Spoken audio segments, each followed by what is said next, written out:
if it decides I'm to like, overreact. oh, I'm There you on. go. Oh, it's showing me my own video. Oh, that was her singing. It just dawned on me. It's crazy because like I'm like low key. It's almost nap time for me. So as I'm like grinding my gears down, listening to this just kind of like really it makes my eardrums tingle. All right, hold on. Let me make sure I got.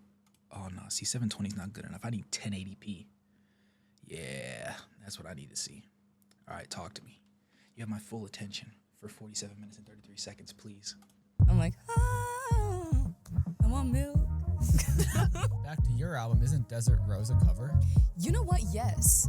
Good point. Thank you. Unbeknownst to me, I think that like drugs were really doing something because I was like, I want to walk to those mountains. Is it the one that Jessie J was on? Yes. Yeah, this is Yeah. life-changing. It changed my life in ways that I would have never imagined. Can you explain the process of working with Kelly Clarkson? Get it.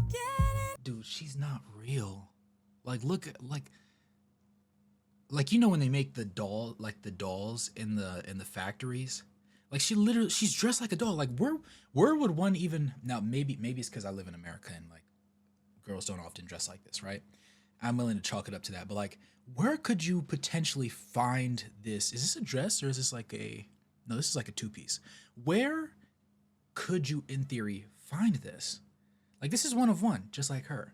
But like the whole everything, like the whole energy, the nail, the selection of the color of the nails. Kind of glazy to say, but it's okay because it's her, right? Like my whole childhood. The Zach Sang Show. Hi, beautiful human. I'm Zach. That's Stan. And we welcome to the studio. Say hello to Faouzia. Yo! Hi. I don't know where to look. Are you sailing somewhere? Are you, know a pirate? What? I feel like it's more so like a jester. Interesting. But I love that that's how you perceived it. Why are you coming here as a jester? I mean, there has to be deeper meaning, and obviously we're taking a trip to Paris in this album. Yes. I feel like this whole album has been, I don't want to say a jester, but I would say more so like whimsical. And I feel like a jester can Really? be whimsical. And I feel like jesters hold a lot of sadness, but they're there trying to entertain and they're trying to, you know, put on a face, put on a smile for the king, for whoever it may be. So I feel like I've been really gravitating towards that world and like towards like jesters and mimes and anything Parisian. Are you Really? just trying to entertain? I'm not gonna lie. In the back of my mind, when she said that, like it looks funny at first. I hope he digs in right here with whatever he ends up asking. But like in that moment right there, even though it's like haha hee hee jester, you know, they carry sadness aside. Like when you add that little element behind it, but then you know, obviously a court jester, the whole thing is, you know, you got to go out there. When the king claps his hands, snaps his fingers, whatever he says, "Where's the jester at?" You got to make him laugh. You got to entertain him because if you don't, well, you get brushed out of the door, or you get beheaded back in medieval times. So it's interesting that she feels like not just during the creation of the album, but like now, like that's the energy that she's giving. I hope he digs in right here. I've been, it's a good question. I've been putting on a smile for sure. So, like a mime or like a jester? A little like bit of both. Do you feel like sadness fuels what you do for a living? Oh, absolutely. I have never written an album, so, I mean, I've never written an album. It's my debut album. Well, Let's start there. But you've written records and you've had 2 EPs under your belt. Yeah, You've done but, things. I've never been more inspired, but I've also feel like I've never been more emotional. And Okay. like, I don't want to say I hit rock bottom, but like, I said hello to it. And what did it say back? Wow. I said, write that album. Write something good out of this. What caused you to get towards rock bottom? Ooh, I feel like everything in my life fell apart at the same time. It feels like I was forced into a new chapter of my life, whether I wanted it or not. Personally and professionally, like in my personal life and in my artist career life. So, and it happened literally all at once. And fortunately, I tend to pick myself back up and grow in those circumstances. But this one was a little tougher to get to get up from, like to bounce back from, but I made it. I did it, and I'm proud of myself. And you have a beautiful album from it. Thank you so much. I mean, Thank you. Do you feel like you would be able to make this album if you're independent? And the album we're talking about, obviously, is Film Noir. You should listen to it. Thank you. I like that. I think I needed to Beautiful be flattery. independent to make this album. I was signed for, I want to say, over 7 years. Wow. Yes, I was 17, like for a week when I got signed, and then I soon after turned 18, and all I knew was that like being signed to a label, having voices and a team kind of pulling you in different directions, and I really don't think this album would have come about if I wasn't independent. Can we talk about what Interesting. you expected from being signed to a label and what it ended up being? I'm gonna let him That's finish a this real really quick. good question. I love that. Because I got signed right on the precipice of TikTok. It was right before TikTok, right before Instagram Reels. And so I think when I got signed, I had been sold like what labels were and what they used to be. Totally. They still like work you to radio, help you set you up with exactly. sessions and marketing. and- Exactly. And I think I had like a year of that, but then I was also simultaneously in school. So it was like the first 3-4 years of my career, I was in school. So I don't even think I got to fully experience that full label setup. And then TikTok came about literally a year after, and everything shifted.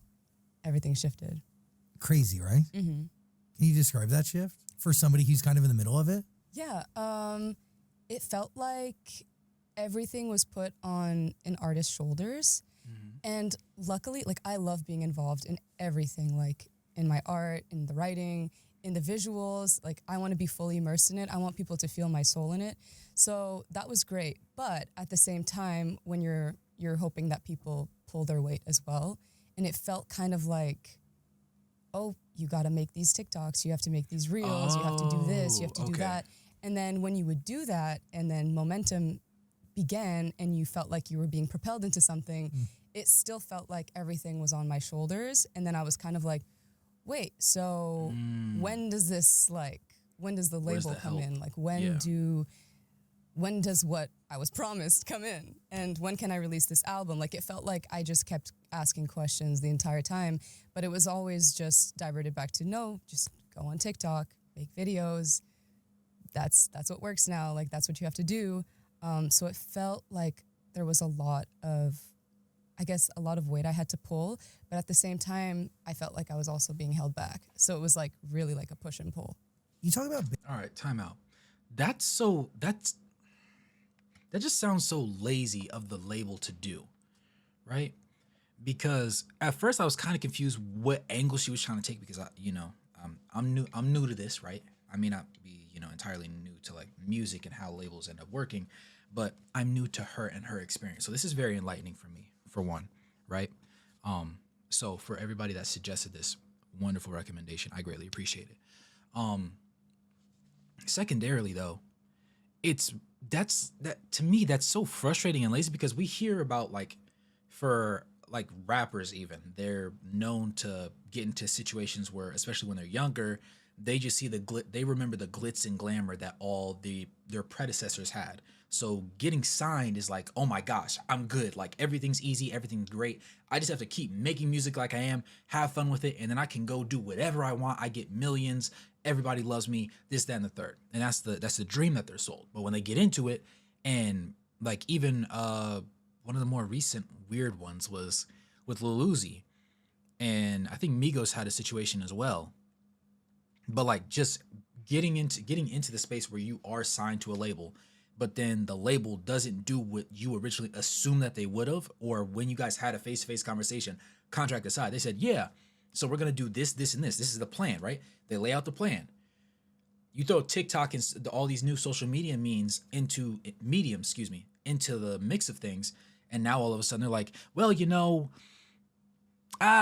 can do some more stuff. And to be fair, right? You can. But at the same time, you can't just shovel all of it off onto the artist. That makes no sense. That defeats the whole purpose of having a label at that point. If you're not helping me with advertising, you're not helping me get motion, what are you here for? As a placeholder? Just so I can sit there and say, hey guys, I'm with the label. Newsflash, most people these days don't care as much about labels. They don't have as much power as they used to. There's a lot more artists that are out and that are popping right now that either veered away from their labels or just decided to never sign because they wanted to make sure they had their own masters, wanted to make sure they had control of their own musical representation.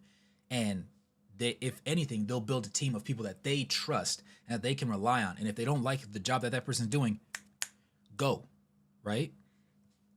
So it's just, and like, I think I would feel differently if she wasn't as clearly skilled and talented as we have come to see her, especially with the most recent project, right? Film Noir is ridiculous. And I likened it to, the one project by Brent Faouzia, because it was like a story was being told the entire time. It wasn't just music. There was a feeling. There was an artistry about it. And her showing off her vocal range, right? And just the overall, just how she could mix and match so many different things over so many different tracks. It was lovely. It was something to genuinely be in awe. And if you saw my reaction, I was genuinely in awe because I hadn't seen something like that before, right? There's some people that I'm sure could do it in theory, but you don't see projects like that. It's not popular to do. It's not common to do. And as unfortunate as it is that, she said that things in her past or around that period, her personal life and her music, like her professional life were falling apart. This, as the saying goes, sometimes things have to fall apart to fall together. And it allowed her to create this masterclass of a project. So I'd wager that it was worth, as rough as it probably was in the moment, she came out on the other side and we love it, right? It's amazing. But to recognize that she had to sit there and go through all of that with a label that what we call it a label because that's what it's supposed to be called technically. But if every time she has a question, she's like, oh, what should I do? Your thought process is, yeah, just make more reels, make more TikToks. Yeah, just try and go viral. Just try and go viral. Just try and go viral. And then we'll worry about the other stuff later on. You're just kicking the can down the road. Either keep it a buck and like tell the actual story of what you plan on doing, or why bother having her, right? Because we could have got we wouldn't have gotten this project if the label was honest, obviously, but we could have got way more work, way more of her raw feelings and emotions strewn about across several projects. And while she still has EPs that I still need to listen to, it's like over 7 years, she wasted her time because of incompetent people to no fault of her own. Again, she says she signed when she was 17, a week away from 18. She wasn't even an adult. And then she went to college. And I think we saw, what was it? It was like computer science and something else, or something engineering related, I think. But regardless, you go to college 3-4 years right after getting signed, and your whole thing is like you really enjoy music, and you're uber talented, not just vocally, but you can create music, you can play instruments, and you can sing in 4 different languages. And over 7 years, the label didn't say, man, this might be a cash cow. She might really make money for us. What are we doing? What are we actually doing? I'm getting worked up. Let me lock back in. We're only 6 minutes in the video. Bearing your soul, and you definitely do that in this album. Thank you. Is there a language that allows you to bare your soul the most honestly and easily? Ooh, that's a great question. Yesterday I was with friends and they asked me like, what language do you dream in? What language do you express sadness in the best? I never thought about that. I told them, I kid you not, that French is probably the language that I express sadness in the best. And I just realized in real time, maybe that's why Film Noir, and with like the topics being so dark and emotional and twisted, maybe that's why I gravitated towards it being a French, not French album, but like French inspired. I mean, it starts with you losing your mind in Paris. And I got to say, the saxophone is stunning. Thank you. And the atmosphere is really, it sets the tone. Thank you so much. I got to keep it a buck real quick. I know I'm not going to make this too long, I promise. Shout out to this interviewer, yo. He's cooking right now. These are real questions. When you go into an interview, these are the type of questions you want to ask. My brain didn't populate that thought. But like knowing so many languages fluently, and then also being able to sing in Mandarin, I think it's like that's a great question. I wonder if he came up with that, or if his team came up with it. Either way, that's a great So question. much. Can you describe just the process of capturing that atmosphere? And then I'm assuming it's all live instrumentation. So that one I did with Inverness and Kristen, and technically that was the first song on the album that was written. But it was written almost 2 years ago. I want to say 2 years ago. Ooh. And I had the album title at first. I just had Film Noir. I knew what I wanted it to sound like. I knew the world that I wanted to build. And this song, which is why I put it as the first song on the album, felt like the best way to kickstart the project and to kind of propel people into the world immediately. So that's why we're losing our mind in Paris at the beginning of the album. How did you capture just you hear the city? Mm-hmm. It's Yes. really cool. I mean, is it, geez, sorry, just hit my pen against the microphone. I heard. But I'm talking about like this beautiful soundscape and this incredible atmosphere. I'm just like, geez. No, how'd you do? Is it like real city sound? It was real everything. Like everything in this album, including that song, was so purposeful. So we would add like sounds or like screams, shouts, instrumentation, harmonies. We wanted it to feel alive. And the best way to do that was not only using like real instruments and keeping that essence as real as possible, but also just adding like even mistakes in there. Like if I was singing something in the mic and then I messed up and I was like, oh no, we would keep that in there. Like you can hear it like tucked in a few things because we just wanted people to feel that it was real because it was. No, I feel like I'm in the room when I listen to this Chef's song. kiss. Thank you. What happened that night in Paris? Fantastic. And Or did you day. and Could be did, a day. and did you lose your mind? You know what? That song feels very metaphorical where like in the sense that it just means like I'm losing my mind in this album. I'm losing my mind in this project. Are you ready to lose your mind as well with me? Interesting. I mean, you do end up doing that. Let's talk about Unethical. Mm-hmm. It is it's a wild visual. The video is crazy. Thank you. Wedding dress, there's caskets, and then the lyrics, breaking all my bones, trying to hold you close, cut my heart rate out my body, tearing off my skin, just to let you in. Isn't it a bit unethical? Probably is. It's giving pretty toxic, eh? Mm-hmm. What's the sauce?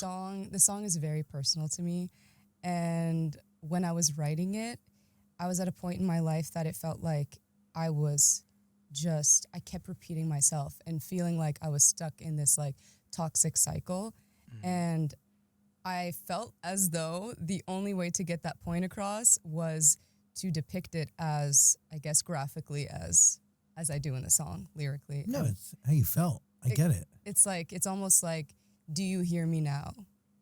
Is it clear to you now what is happening? And that's why the lyrics are as graphic as they are. And also I thought that Isn't It a Bit Unethical was a little bit like of a funny, ironic question in the middle of a very dark and serious chorus. But it's a way to engage the other person. You're explaining to them what they're doing and you're posing the question. Do you think it's unethical? How'd you break out of the cycle? I just had this gut feeling that in my life where I was heading, if I didn't break out of the cycle that I was in, I was going to become a shell of who I am, like truly. I was going to lose myself completely, and I had just this like warning bells that I couldn't ignore. Does the song come before or after the warning bells? And is the song itself a warning bell? The song is a warning bell, and so is the video, in a sense. Yeah. Yeah, like Yo, I'm not gonna lie. He's a great interviewer. I like this guy. He's doing a great job. He's getting all the juice out of it. Squeeze that orange all the way, sir. the fact that you're even at a place where you're creating this and it's flowing out of you. Mm-hmm. That's a huge warning. Yeah. Yeah. The video itself is a depiction of those lyrics, and it's like there's a bride and it should be the happiest day of her life, and you see that she is walking into a funeral, And in the end, she starts to bleed out, and it's a metaphor. It's like she's bleeding out. It's like, do you hear me now? Do you see me now? I feel like you become a broken record to the point where you have to go to extremes to express yourself. Is she bleeding out because she's continuing the cycle? She's bleeding out as a warning sign to herself, because in the video, I turn around and the only person in the audience is myself, staring at myself bleeding out in this wedding dress. And I'm mouthing the words, "Let me go."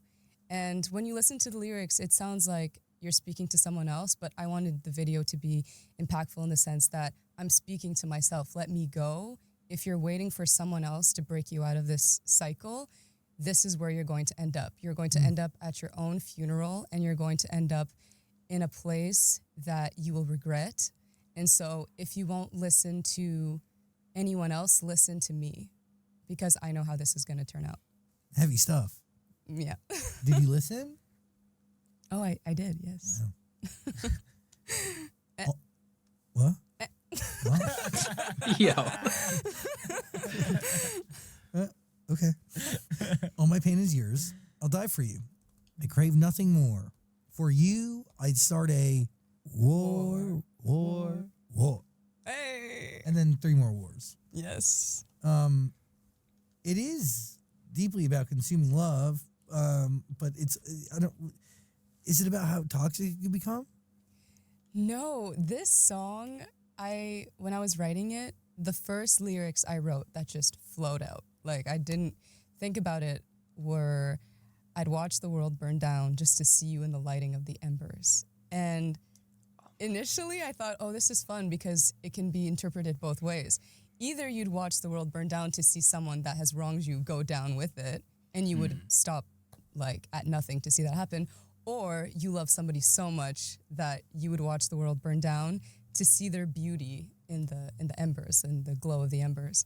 And I thought that the album was already pretty heavy, so I wanted to take a more positive approach. And I was like, I want this to be a positive spin. And that's where I took peace and violence. It's a lot of use of the word war for a positive.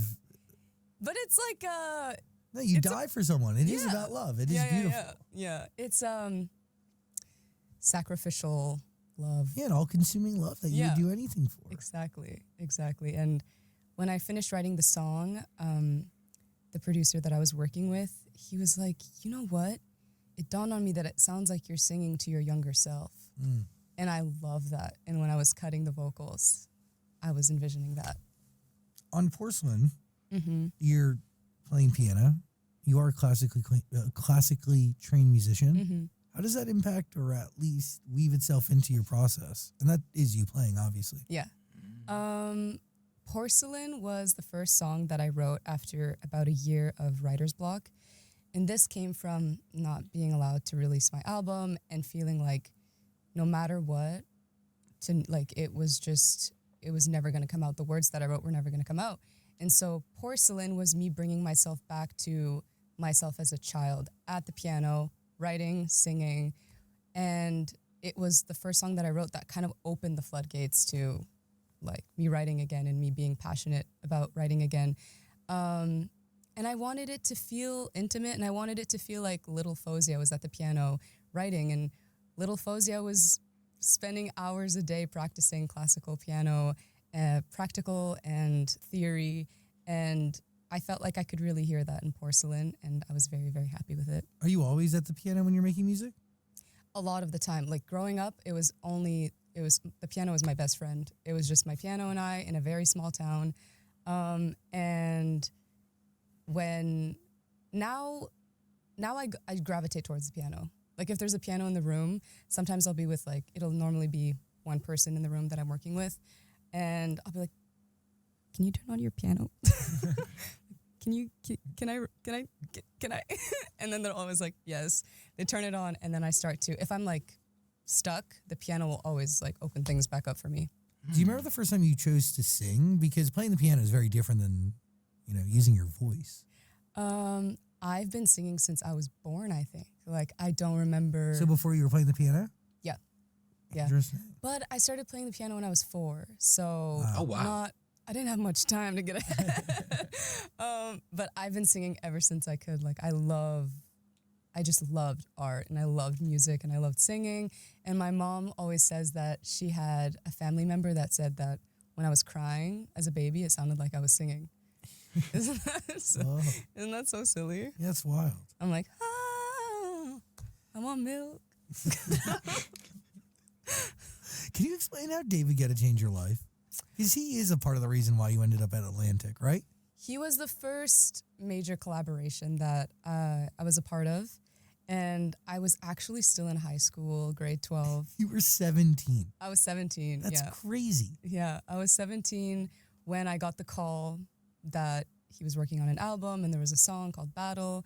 And I just remember like leaving math class and then getting a phone call and being like, what is going on? What do you mean David Guetta wants me on his album? That doesn't make sense. How did he hear your voice? Can you, like, how did that come to be?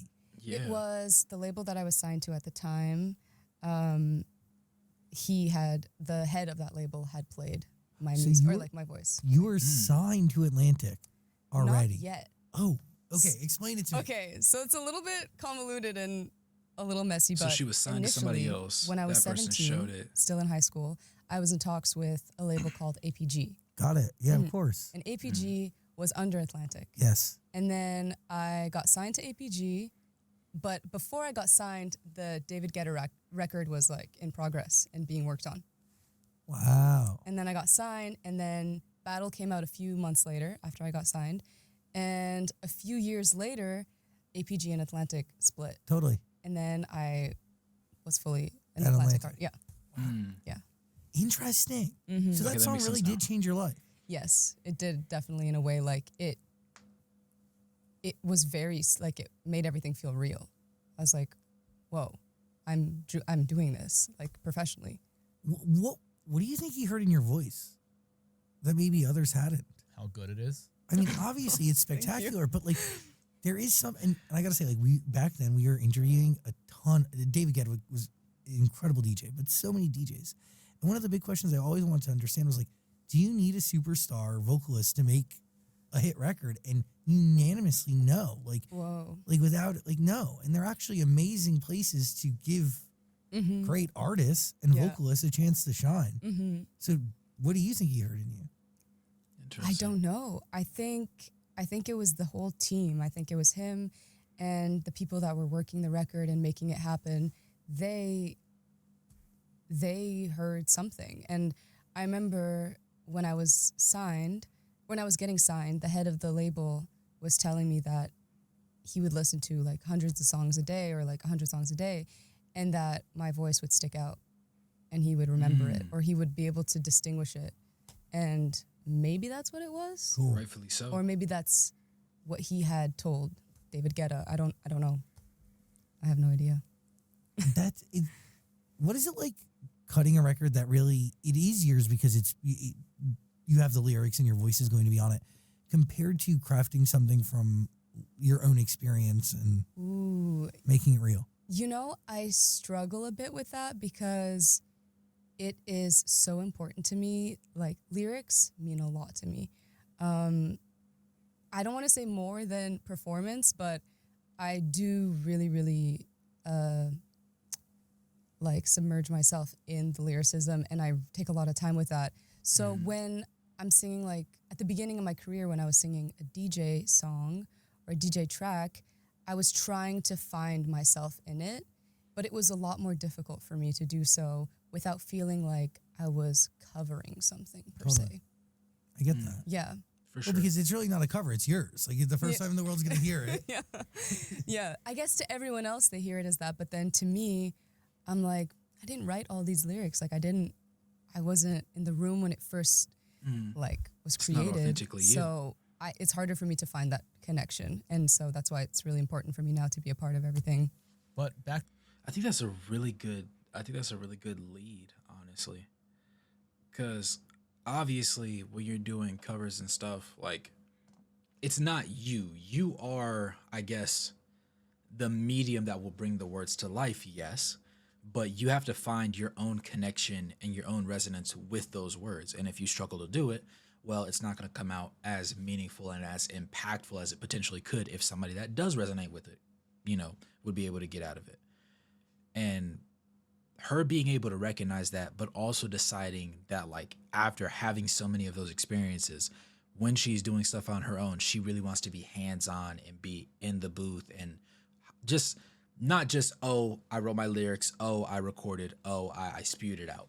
Like, going that extra mile to be like, hey, I'm here, I'm present, I want to be involved. Let me see the whole thing happen.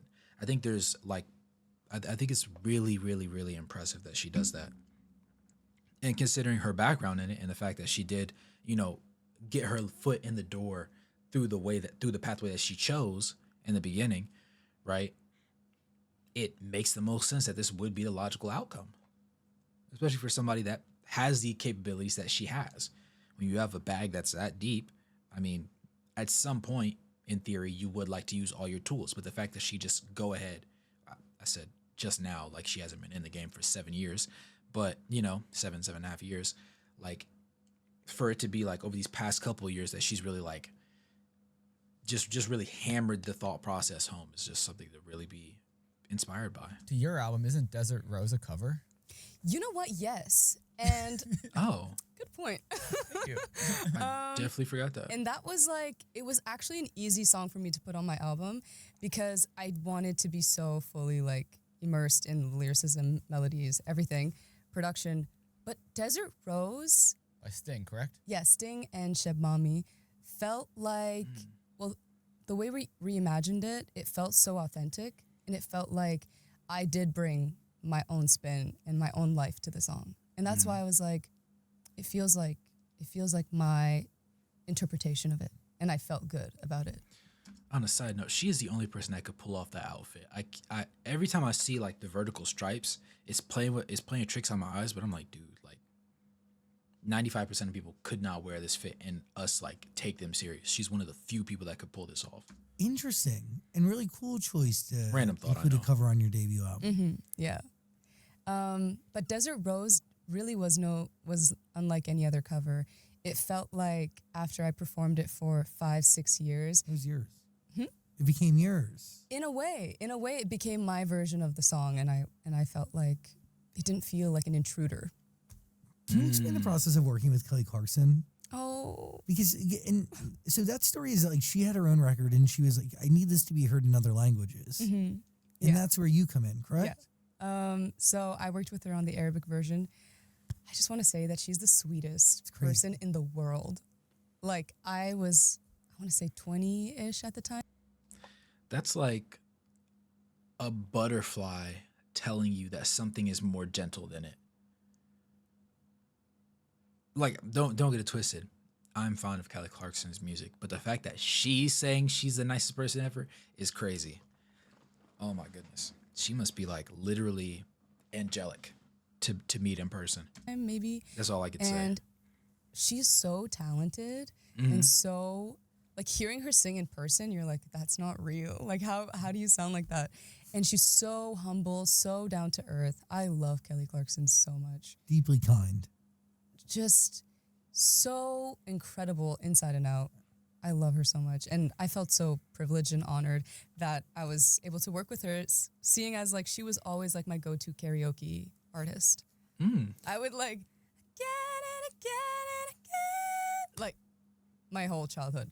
What is it like, one, taking that song and What is life like to be able to just like hit those notes? I think about that. translating that? Like, what is the process like? It was. Well, that's a great question. It was a lot of like me sitting with my family and trying to figure out which dialect we were going to go with because we're like, is it going to be classic Arabic? Is it going to have a little bit of the Moroccan dialect? So we sat there and we tried to translate it to the best of our abilities, but also keeping the proper intonations with the melody that was already there. So it was a little bit of like a tricky process, but we got there finally. And you did it with your family. My parents. That's so cool. Yeah. They're always in the background, like people don't know it. But sometimes they'll be sitting there with me and helping me translate or like just telling me that, no, that feels awkward. Like you wouldn't actually sing it quite that way. And so they're there helping me out. What is their background? That's awesome. They're Moroccan. I mean, but like, just like, are they Oh, and music? musicians or Nothing. Nothing. They just love Really? they love music so much. And when they were getting their first house in Carmen, which is a very, very small town, it's pretty crazy to think about. But they had one rule, and they were just like, this house needs to have a piano. That's so oddly specific. Isn't that crazy? It's like almost like a premonition where they were just like, we're not getting a house if it doesn't have a piano in it. And there were two houses they were deciding between, and they said this one because it has a piano in it. And that, I would assume the piano you'd end up playing. That was my childhood home, yeah. When I was about 5, we got that house, and that's the piano that I grew up playing. It's really cool. Yeah, It's really cool. yeah. They put you around music strategically a little bit. Yeah, but they loved music. Neither one of them sang. Neither one of them played any instruments, but they loved Just had music. appreciation They loved for it it. so much. You should listen to Film Noir. It's waiting for you. It's on Amazon Music. There's a link below. How So good, confident are you in your voice? Because you've kind of broke out in song twice already, and it sounds great, even though you're just kind of doing it here. Like, how confident are you when you sing? Depends on the day. Really? When I break out in song, I don't do it on purpose, and I almost like cringe immediately when I do. It's like a Because I'm nervous like, thing. nobody wants to hear that. we do. No. We're here for Yes, it. we do. Not in the middle of a random room. No. But I feel like sometimes if I'm on stage, I better be confident. Yeah, we're paying. like I better give people a show. Can you explain what it's like getting on stage and performing in China, knowing that there's like a billion people, quite literally a billion people watching? Yeah. Do you think about it? The first episode, not a thought. Not a thought was in my head. I was just like, okay, this is fun. This is cute. I get up on stage and I'm like, the worst that can happen is that I play or I sing horribly, and everyone will be saying horrible things, but I can't read Mandarin Chinese. So Okay. I will literally not know. But then I found out very soon after that there was a translate option, and I was translating those comments. So episode 2, I was so nervous. I was shaking. Like, Can you break down exactly what this singing competition show is in China? And how you got there in the first place. okay. Yeah. So I get a phone call saying this show really wants you to come and be a participant. And at the beginning of my career, I had gotten offers from a lot of singing shows, and I was like, no, not my cup of tea. Thank you so much, though.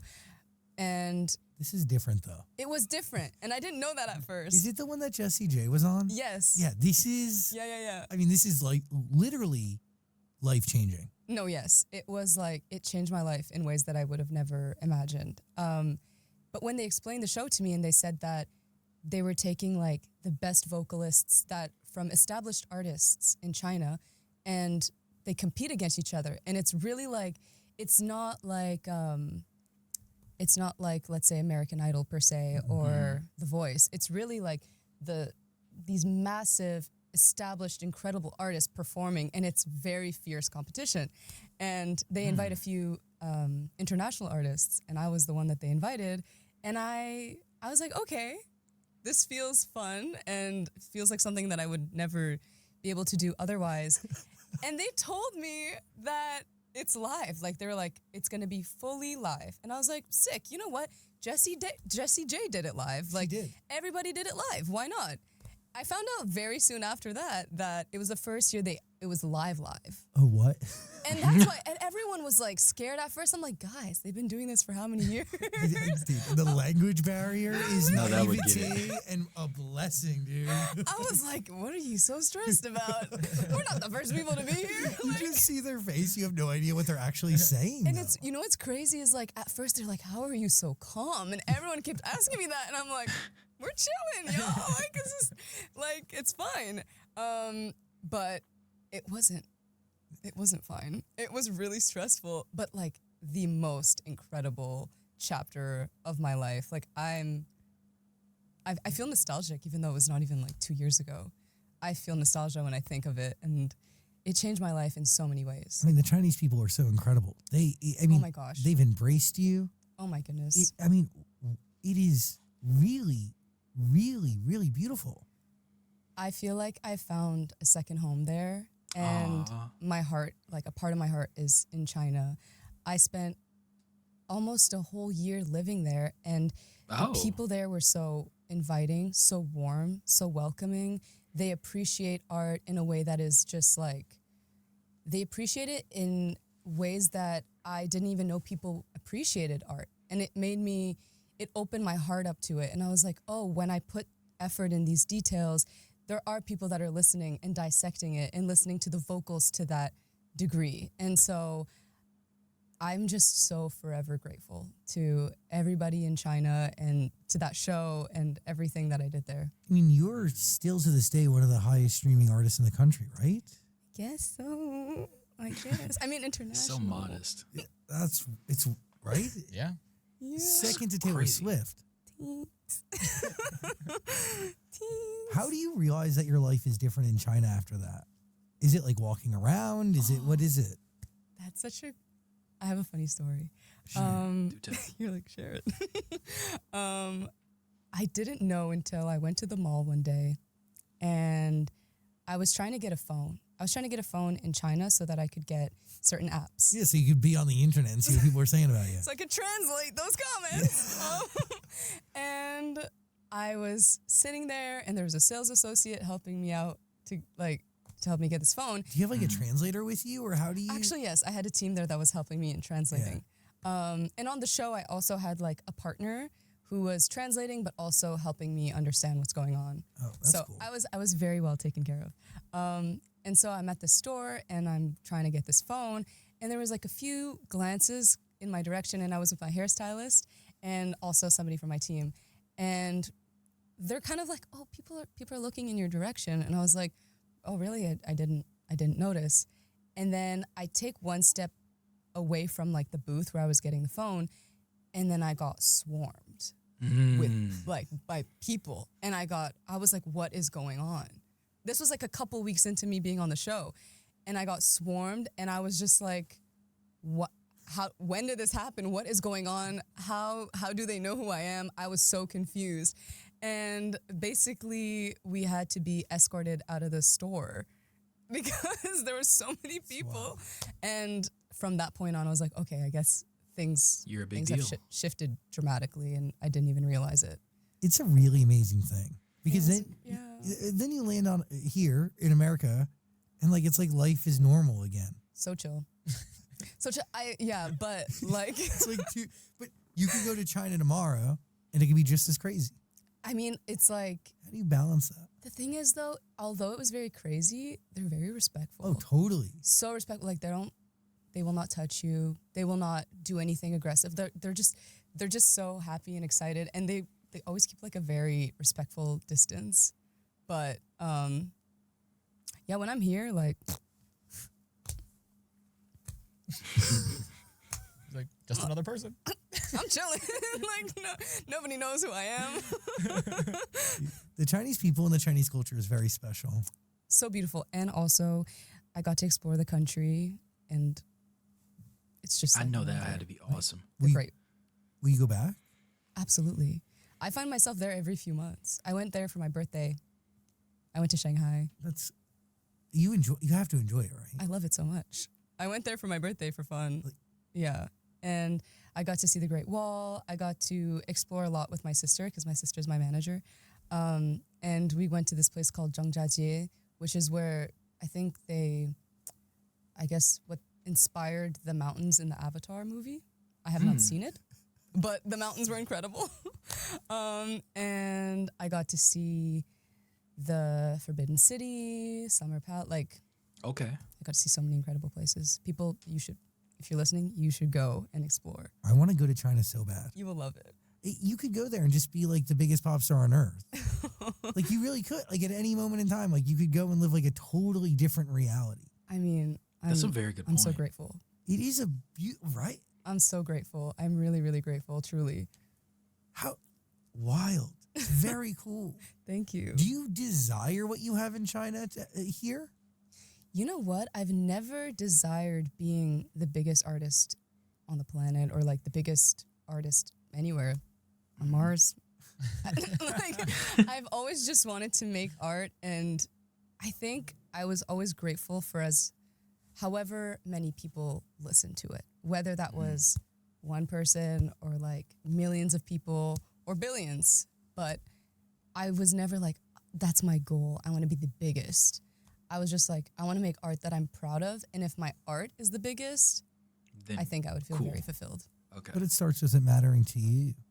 It matters. The art matters so much to me. But as a person, I'm so introverted that it's almost like I'm afraid to be seen in a way. So I've been battling that a lot. Do you use the music as a way to keep distance or at least communicate when necessary?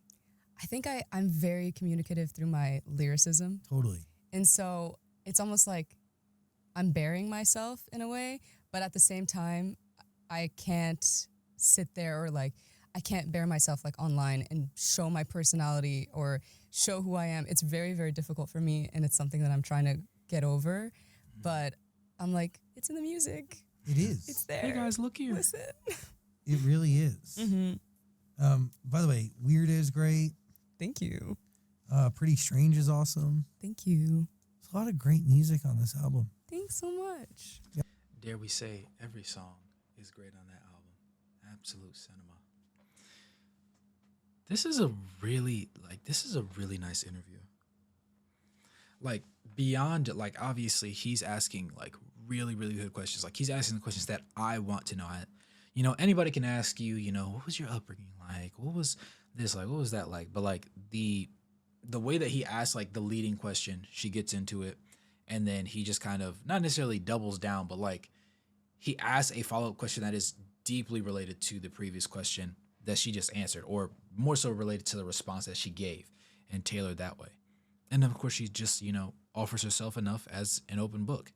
And that in and of itself is fantastic because it's called a spade a spade.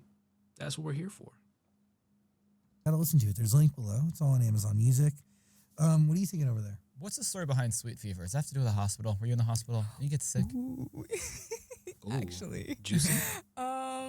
I just came back from China, and being on tour, I wasn't sleeping. And so on my flight back, or like right when I landed back in LA, I got some sort of something or other. And I was like in and out of consciousness on my way to the hospital. And I was on FaceTime with my mom and my sister, and I was like, y'all, I don't feel good, but like stay on FaceTime with me just in case something happens.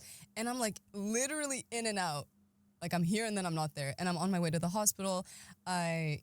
The doctor just like takes my blood. He takes so many tests, and he's like, I literally don't know what you have, but you are so unwell. He's like, I don't know that's what you have. crazy to say. And so, A doctor, if you're my doctor, please don't ever look me dead in my eyes while I'm going through it and say, yeah, I'm not gonna lie, you're cooked, like you're really cooked, but I don't know what's going on. Like what? Like what do you mean my body is quitting on me and you can't tell me anything? Please don't do that. Just be like, we have to keep looking over the data. Just not necessarily lie to me, but like embellish the story a little bit. Cause I don't want to hear all hope is lost, dude. after it felt like everything in my life fell apart, I was like, you know what? This is it. I was like, maybe this is where it's. No, I'm not gonna be that dark. But anyway, Oh my but I goodness, was just love her like, personality. okay, and my fever was really, really high, and whatever he prescribes this medicine for me, I think it was like, I want to say morphine. My sister's also a pharmacist, so I'm like, I'm afraid of getting that wrong. Interesting. So he prescribes this medication, and the first day I take it feels like nothing. It just like knocked me out. And the second day, for context, I've never done drugs. I've never had anything. So I was expecting the first time, like the first dose of medicine to do something, and it didn't. And I was kind of like, am I This like light. super alpha? Like, why did nothing happen? But the second day, do you know the mountains in Burbank? Hit you Yeah. like a Mack truck. Okay, so I walk outside, and unbeknownst to me, I think that like drugs were really doing something, because I was like, I want to walk to those mountains right now. Matter of fact, That's not okay. let's go. And I started walking in that direction for over an hour, and I'm walking, What? and the mountains don't even get closer, and I'm like, Are you by yourself? What? Wait, what? Yo, Drugs were kicking in. Wait, that's not okay. and I Where's thought I your was completely fine, caretaker? mind you, I was like, I really need to get to those mountains.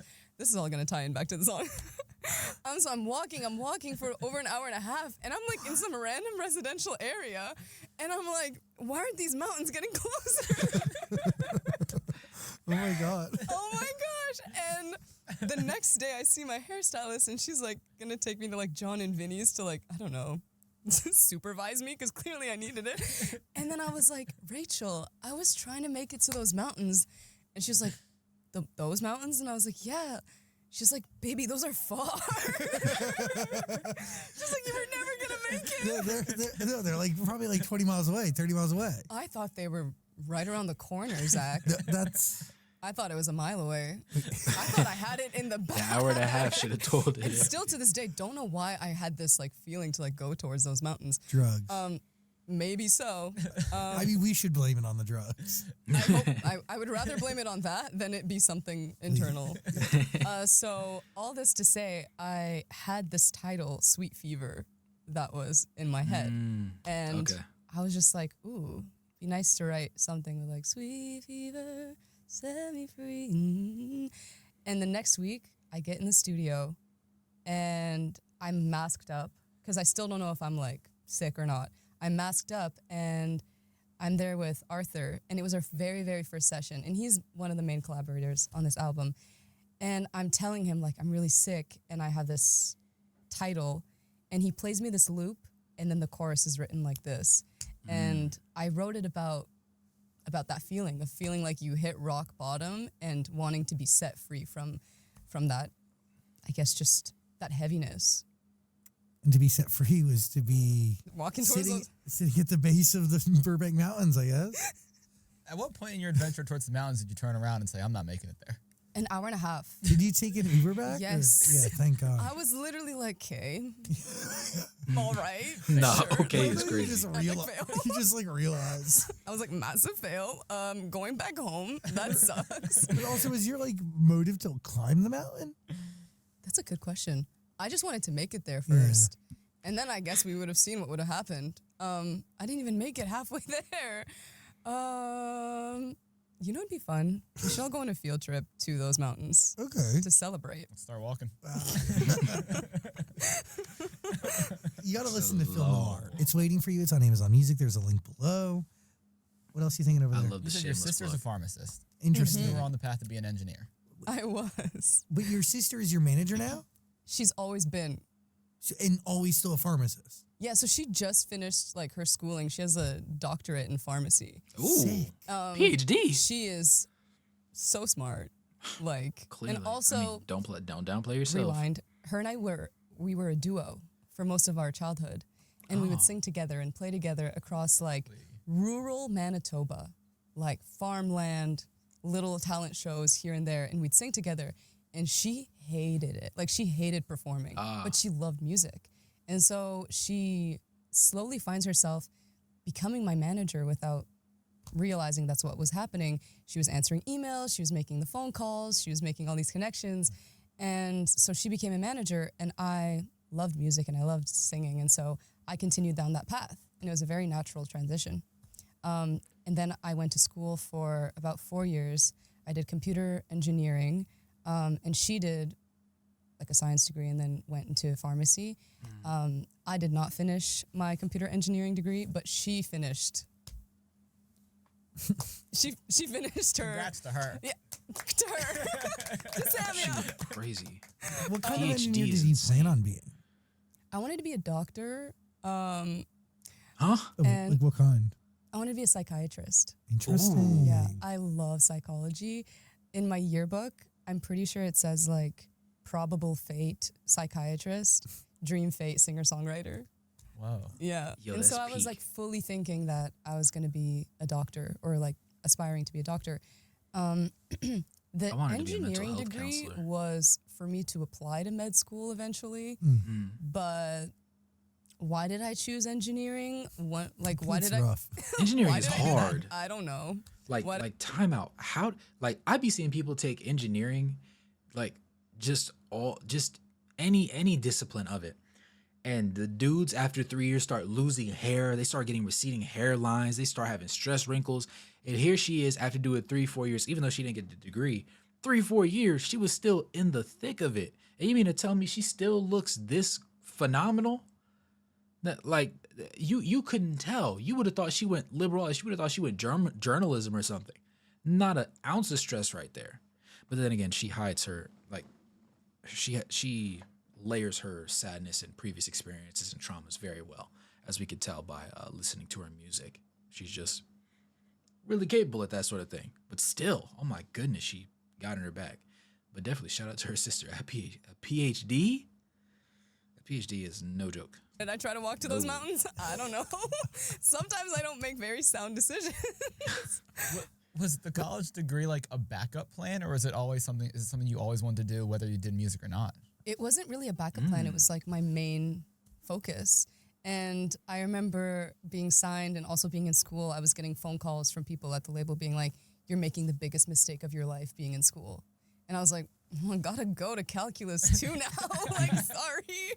And then I'd go to class, and eventually I slowly, like, music took over my life. And I was traveling so much, and I couldn't be there for labs, and you had to be there in person for a lot of these classes. And so then I transitioned into psych, and I was taking it like by distance. And I think that I can see myself doing that one day, like fully doing a psych degree And finishing it. and finishing it this time, yes. Very cool. We hear rumor you can do a Rubik's Cube. Who told you that? What? The internet? Is that a lie? That's not true. Okay, we won't. Oh, I I was mean, about maybe to we'll say. Oh my ask God. you to do it. That's even funnier. Wait, I was about to Is there a say, Rubik's Cube behind me? Like, no, I can't solve a Rubik's Cube. oh my God, my producer just said it's in your press release that you could do a Rubik's Cube. Interesting. Your face is actually shocked. Where That's did a that even meme. come from? It's a crazy. Uh, I mean, let's call a spade a spade. She could do darn near everything else. When you could speak 4 different languages, play 4+ different instruments, and you did computer engineering in college, I mean, a Rubik's Cube kind of seems like a small fish in a big pond at that point. I don't, we'll verify it and get back to Who you. is lying? That's the real question. I've completely never believable. solved a Rubik's Cube in my life. Well, to be fair, Kim, producer Kim, you are suffering from a sweet fever right now. Aw, so I feel don't know- better. I don't know if this is your Burbank Mountains. She just goes fair. I have no idea. Like, I don't even remember last time I saw a Rubik's Cube. Today. That'll do I it. don't know. Oh, her. you had one Yep, ready? see? Yeah, you let us down. Thank God you asked. He said 'cause you imagine let us you just down. toss it to me. You're like, solve it. I shut up. That would be so- Hey, here you go. Sitting there like, what do I do with it? Thank God it's already solved. I would have been like, yep. Oh Wait, my Kim goodness. made it up. You are suffering from a sweet Kim. fever. Kim, you want to go for a walk to the Burbank Mountains? Jesus, Kim. What else have you made up? That's at the same time, it still feels like it's perfectly in line for her character. That's the craziest part. You're a lot of fun. Thank you. So are you. Also, it was a deep conversation because I got to say, your music is a little dark. Like, no, Yeah. yeah. We know that, though, Like, right? it's not Yeah. offensive. At least this iteration. Your other stuff is much lighter. I went like, I think who I am authentically, musically, is dark.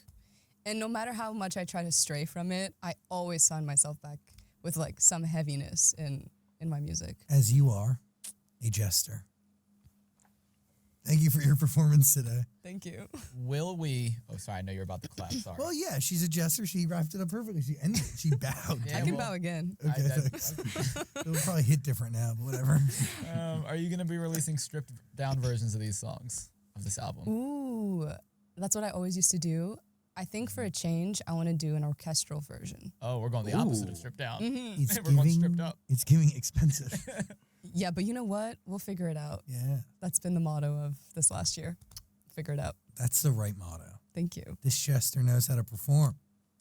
Thank you. There we go. That was Merci, good. merci, merci. Film Noir. You say it's so much better. Film Noir. I was waiting Yeah, for I you. can't touch that. Link below. It's on Amazon Music. You good? How often do people get your name wrong? Not as much anymore. Before, 99% chance that it wasn't pronounced correctly. I remember I used to ask, can I say Alexa? Yeah, she's right Yeah. there in the corner. Okay. She may answer. Perfect. I unplugged her. Used to ask Alexa, like, play blah blah by Faouzia. And he'd be like, playing Nana by Hosier. But now Alexa has my name, and ever since then, it feels like my name has been pronounced pretty correctly. Now, if you teach them how to do it, they will figure it out. You know? Yeah. And the Hey, is people. that Alexa? Yeah. The worst that happens is like, I think like Faouzia, but it's not even that bad because it's written that way. I don't blame people for reading. The words, Phonetically. the letters. Yeah. It's really hard, I right? don't blame people for reading. Yeah. Following Yeah. the Real. radical Well, rules. thanks for being here today. Faouzia. Yeah, third time's a charm, everybody. Very special. The entire catalog Thank of you for having Faouzia. me. Brand new album, the whole Thank thing, you. waiting for you below on Amazon Music. Thank you so much. Appreciate you. Bravo. Honestly, we'll come in close for this one. That was really enlightening. Like, not even just from a learning the bare bones about her, but more so just like learning what goes on behind her mind musically. Like, even the story about her parents, not being musically inclined individually from a singing aspect or from the aspect of instruments, but still wanting to have a piano inside of their house. Like, that's a crazy pull, and like not a fact that most people would end up, I guess, just knowing per se.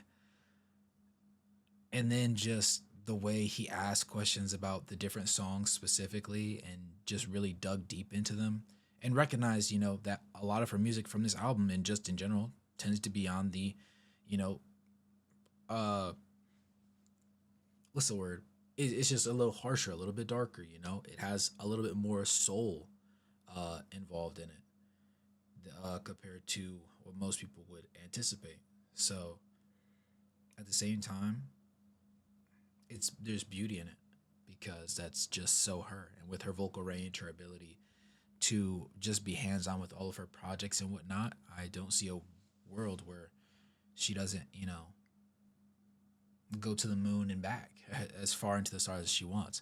And then also the fact that she just like openly says that she's more introverted, more calm, more collected, just calm off to the side, but her music allows her to express herself a little bit more up front and, like, here you go type of thing. So, shout out to Zach Sang, and everybody, because that was definitely worth it. And shout out to Faouzia, a amazing artist, not just a musician, not just a singer, an artist. That made me blush a little bit. Aww. You're charming, eloquent, perceptive, and seem like a natural as a reactor. That made my day so much, dude. And then, great man with a great heart. Love your reactions. I appreciate that. Oh my goodness. Y'all are so great. Let me see. Really well. I have no criticism when it comes to her lyrics, so just saying so she doesn't give you a lot of lyrics. It's 2 really short verses, of course, repeated 5 times, with the bridge repeated too, but she did great for a debut. Should have been a bit longer, but that's okay. I can respect that take, but I feel like it's her project, so we can't really grade it that harsh. Fun fact: Pretty Strangers about a man who asked her to quit her music career to marry him. The line, "I think I'd rather die alone," hits hard. That's actually crazy. Not gonna lie. That's ridiculous. I laughed so hard when you Googled her and saw how she looks. Yep, she's gorgeous. Beauty beyond measure.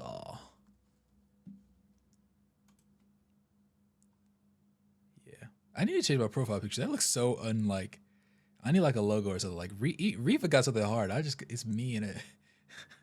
I need to change that. I'm gonna take a picture just for that. Matter of fact, ooh, hold on. Thank you for your reaction to our girl Faouzia. Love it. Blows a listen order from. Oh, see, we already, yeah, because they already hooked me up. You know what I'm saying? I love this though. Thank ya. Let's see. Yes, that out of the ballpark crazy high octave note you heard towards the end of Peace and Violence was legit.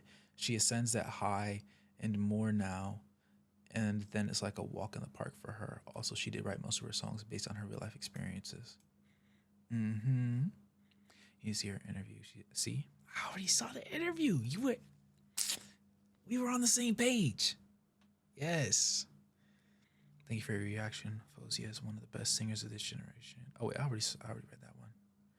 Thank you for reacting to my Faouzia as a fawn. Really, that's what you guys call it? Ah, okay. I was waiting for this album for so long. I had a feeling,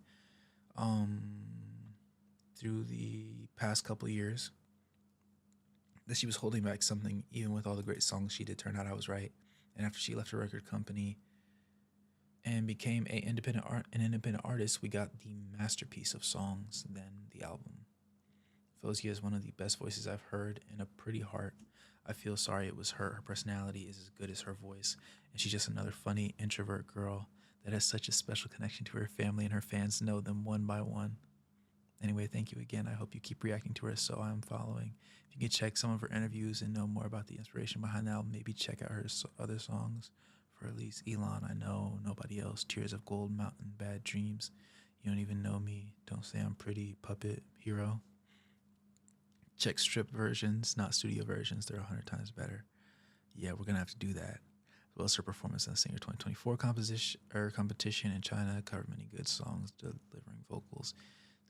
Yeah, I'm not going to lie. Yeah. Yup, we're definitely there. We are all the way there. You haven't listened to her live singing yet? I'm so ready. Let's see, where else? Great reaction. Let me tell you something. You've only scratched her awesomeness surface. While this album is her evolving in her artistry, I personally think the majority of her older songs, especially the strip versions, are more amazing on many levels. Check out, for example, You Don't Even Know Me and Bad Dreams, okay? But I recommend you start with For Elise, live version that reflects her classical music background. Ah, okay. All right. Oh, you know I'm going to do more. Live performances, of course. Great reaction. Please react to your strip songs, Tears of Gold. You don't even know me, Bad Dreams. I'm gonna take a picture of this. Hold on, because I'm seeing enough of the same song right here. So I'm gonna take a picture of that so I can have it for later. I made it sound like I was eating food, so I could have it for later. No, so I can. So next time around, I can get to that. What else do we have? Crazy part is, as crazy as it is to say, this is probably her vocally weakest collection of works. Not to say it's not already insanely better than most singers today, but she did less vocal acrobatics in this album and instead focused on the aesthetic. Ah, okay. Desert Rose was a good introduction for what she can do, but all the other songs pale in comparison to previously what made her famous, like Tears of Gold, For Elise, R.I.P. Love, Live on the Singer. Okay, so yeah, everybody, for the most part, I am tripping.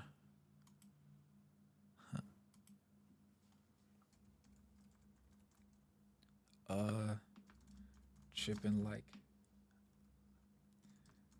I have 2 left feet.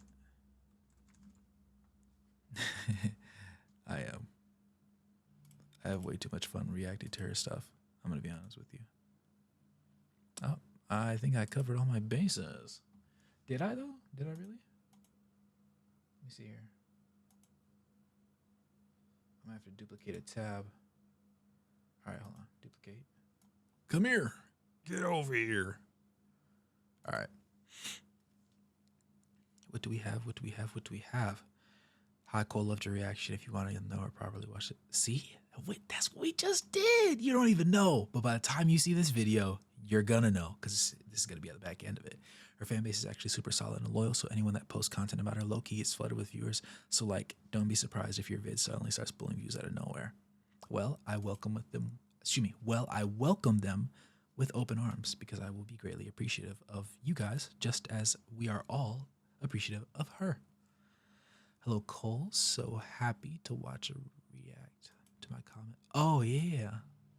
For sure, for sure. Definitely recommend reacting to Bad Dreams. She's still a teenager, and she was even playing the piano. Make sure. Ooh. Adding it to the list for sure. Said Bad Dreams, right? Okay. We're gonna listen. I'm gonna listen to them all. Don't even worry about it, Eva. It's got to be Eva. Ha, yes, Madison Beer makes great music. You check it out. Her album Life Support, favorite songs are Effortlessly, Follow the White Rabbit, Sour Times. I might have to take the dive, guys. I might have to take the Madison Beer dive. Adding it to my list now. What is this? Oh, what is this link? This isn't about to blow up my computer, is it? Right? No. Survey says.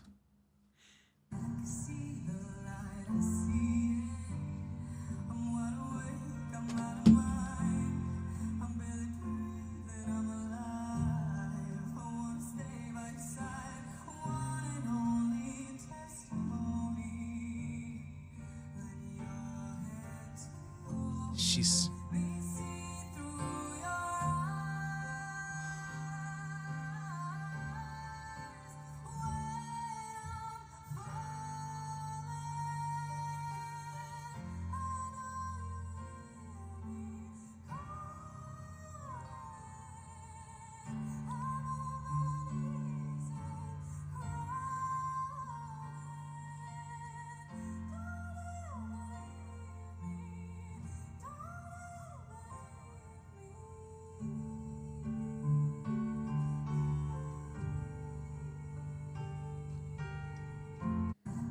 Oh my goodness.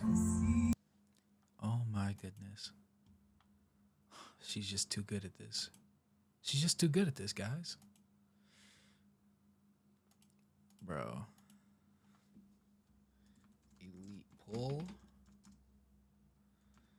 My jaw literally dropped. I know because I watched it from my camera lens.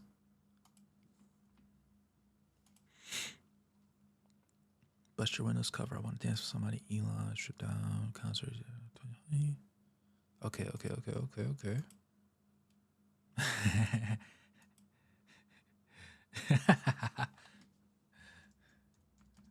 I'm trying.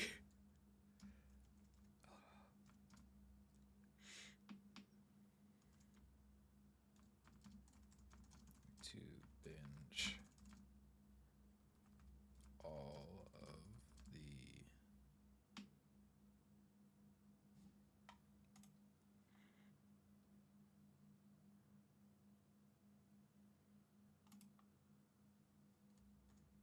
I lost my mind in New York performance tomorrow at once.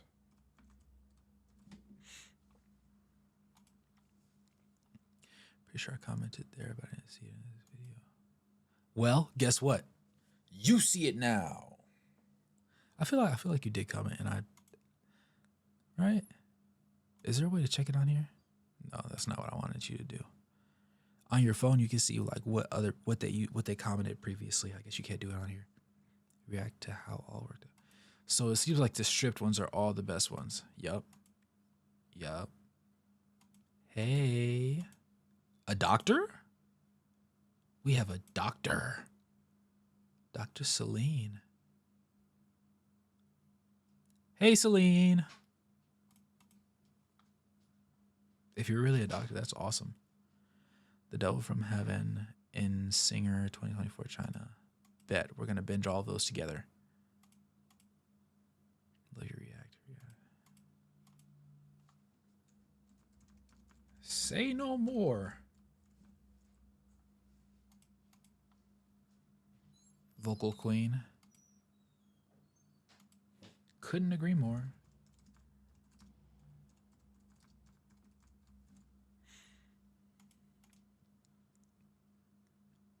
Ooh, okay. All right. I can do this. XG woke up. Hey. Wait, what? A rap song in English by a girl group from Japan.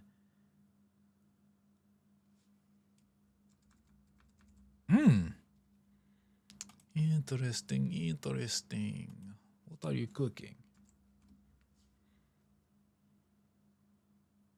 Oh, wow. 88 million views. How many girls are in this group? 3, 4, 5, 6, 7. 7. Wow. All right. Yeah, I almost got brain rotted right there. I can make that happen. More?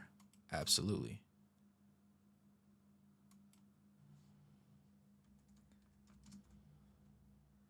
I'm on it. Heyo. Madara.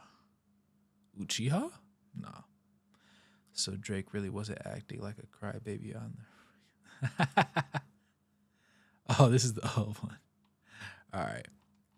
I got back. I think I'm all caught up, guys. One more.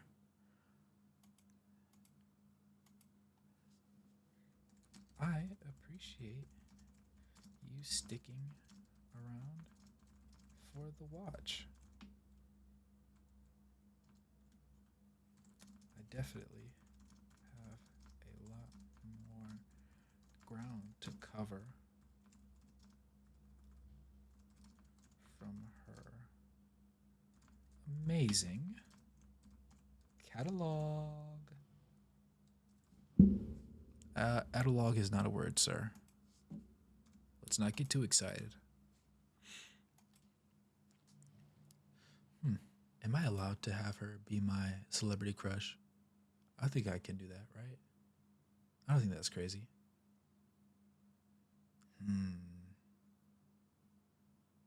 I'm gonna think about it. Dude, she's so awesome.